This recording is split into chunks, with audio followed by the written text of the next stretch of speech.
అందరికీ నమస్తే అండి. శివరాత్రి బ్రహ్మోత్సవాలంటే శ్రీశైలానికి వేలాది మంది భక్తులు పోటెత్తుతారు అని అధికారులకు తెలీదా? పాలక మండలికి తెలీదా? ప్రభుత్వానికి తెలీదా? శివస్వాములు భారీగా వస్తారు, మాలధారణ చేసిన శివస్వాములు వస్తారు, స్వామివారి దర్శనానికి స్పర్శ దర్శనానికి లైన్లో ఉంటారు, సాధారణ భక్తులు వస్తారు. సో సోమవారం కదా బ్రహ్మోత్సవాలు, శివరాత్రి బ్రహ్మోత్సవాలు, శివరాత్రికి ముందు వచ్చిన సోమవారం కదా భక్తులు భారీగా వస్తారని తెలీదా? ఎంత నిర్లక్ష్యం, ఎంత బాధ్యతారాహిత్యం. ప్రభుత్వమేమో భజనలు కావాలి, అంతా గొప్పగా చేసాం, అది చేసాం, ఇది చేసాం, బ్రహ్మోత్సవాలకు ఘనమైన ఏర్పాట్లు చేసామని భజనలు కావాలి, భజన పత్రికల్లో వార్తలు కావాలి, భజన మీడియాల్లో వార్తలు కావాలి. తీరా అక్కడ ఆలయంలో చూస్తే పొద్దున్న నుంచి పరిస్థితి నివురుగప్పిన నిప్పులా ఉంది. పొద్దున్న నుంచి అంటే నిన్న సాయంత్రం నుంచి కూడా పరిస్థితి నివురుగప్పిన నిప్పులా ఉంది. వేలాది మంది స్వామీజీలు మాలధారణ, శివమాలధారణ చేసిన స్వామీజీలు శివరాత్రి సందర్భంగా బ్రహ్మోత్సవాల్లో భాగంగా సోమవారం వచ్చింది కాబట్టి స్వామివారిని దర్శించుకుందామని వచ్చారు. వాళ్ళకి గంటల తరబడి క్యూ లైన్లు ముందుకు కదలట్లా. వీఐపీలేమో వీవీఐపీలు బ్రేక్ దర్శనం చేసుకొని స్పర్శ దర్శనం చేసుకొని వెళ్ళిపోతున్నారు. ఆలయ ప్రముఖులందరూ కూడా వాళ్ళ సేవలు తరిస్తున్నారు. స్వాములనేమో గంటల తరబడి లైన్లో ఉంచారు. పోనీ లైన్లో ఉంచిన వాళ్ళకి ఏమైనా మర్యాదలు ఉంటాయా? మంచినీళ్ళు ఇవ్వడం కానీ, అల్పాహారం ఇవ్వడం కానీ ఉంటుందా? ఉండదు.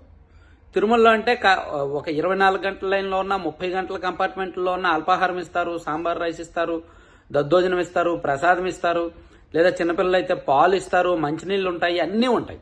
కానీ శ్రీశైలం వచ్చేసరికి అటువంటి ఏర్పాట్లు ఏమీ ఉండవు.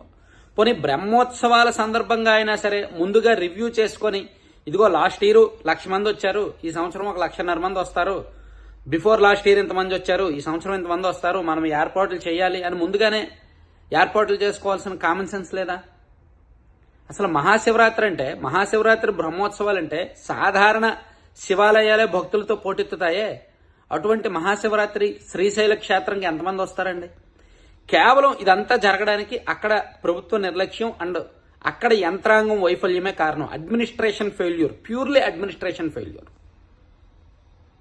లోకల్ ప్రజాప్రతినిధుల భజనలో తరిస్తూ, ఆ జిల్లా ప్రజాప్రతినిధుల భజనలో తరిస్తూ, ప్రభుత్వ భజనలో తరిస్తూ పూర్తిగా ఫెయిల్ అయ్యారనమాట. అసలు మాలధారణ చేసిన స్వాముల మీద లాఠీచార్జ్ చేయడం ఏంటండి?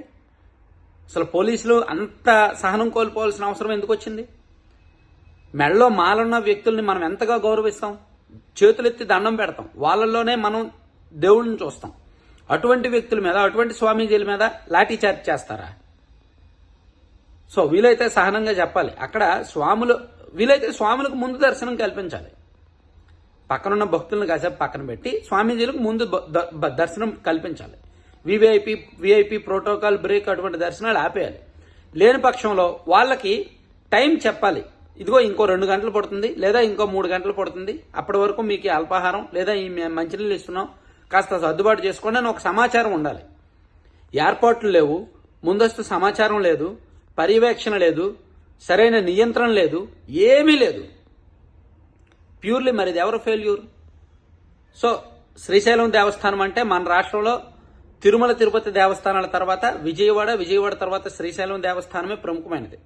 ఆదాయంలో కావచ్చు, భక్తుల రాకపోకల్లో కావచ్చు, సెంటిమెంట్స్ అండ్ ఎమోషన్స్ అన్ని రకాలుగా కూడా. అటువంటిది మహాశివరాత్రి పర్వదినం అనేసరికి ఖచ్చితంగా ఇప్పుడు తిరుమలకి వైకుంఠ ద్వార దర్శనం కోసం వైకుంఠ ఏకాదశి సందర్భంగా ఎలా వెళ్తారో, మహాశివరాత్రి అండ్ కార్తీక సోమవారాల్లో శ్రీశైలానికి కూడా అలాగే వెళ్తారు.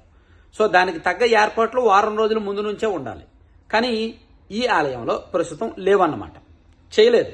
స్థానిక రాజకీయ అంశాలు లేదంటే స్థానికంగా ఉన్న యంత్రాంగం వైఫల్యమో అది తీసుకొచ్చి ఇంతవరకు చేసింది. చరిత్రలో ఎప్పుడూ కూడా స్వామీజీల మీద లాఠీచార్జ్ జరగలేదండి, ఫస్ట్ టైం జరిగింది. మెడలో స్వామి మాల వేసుకున్న స్వామీజీల మీద లాఠీచార్జ్ ఎప్పుడు ఏ ప్రభుత్వ హయాంలో చేయాల, ఇప్పుడే జరిగింది. ఇది ప్యూర్లీ కూటమి ప్రభుత్వ ఫెయిల్యూరే, ప్యూర్లీ స్థానిక యంత్రాంగం ఫెయిల్యూరే. దీని మీద విచారణకు కమిటీ వేసి, కమిటీ పేరిట కాలయాపన చేసి, ఆ తర్వాత ఎవరో ఏ మంత్రి గారి చేతనో ఏ ఎమ్మెల్యే చేతనో లాబింగ్లు సిఫార్సులు చేసుకుని ఏమీ లేదు అంతా బానే ఉంది, ఏదో లోకల్ పోలీస్ ఫెయిల్యూర్ అని మసిపూసి మారేడికాయ చేసి నివేదిక ఇప్పించేసుకుంటారేమో. కాదు, ఇది చాలా పెద్ద వ్యవహారం. లోతుగా దర్యాప్తు చేస్తే చాలా పెద్ద వ్యవహారం. ప్యూర్లీ యంత్రాంగం వైఫల్యం. ప్లానింగ్ లేదు. ప్లానింగ్ ఎందుకు లేదు? లాస్ట్ ఇయర్ ఎలా జరిగింది, అంతకుముందు ఎలా జరిగింది, దానికి తగ్గట్టు ఈ సంవత్సరం ఏం చేయాలని తెలియదా? స్వామీజీలు మాలధారణలో ఉన్న స్వామీజీలు వస్తారని తెలియదా? సో ఇది ప్రభుత్వం సీరియస్ గా తీసుకోవాల్సిన అంశం. ఎందుకంటే రాజకీయంగా కూడా కూటమి ప్రభుత్వానికి ఇబ్బంది అయింది. Thank you.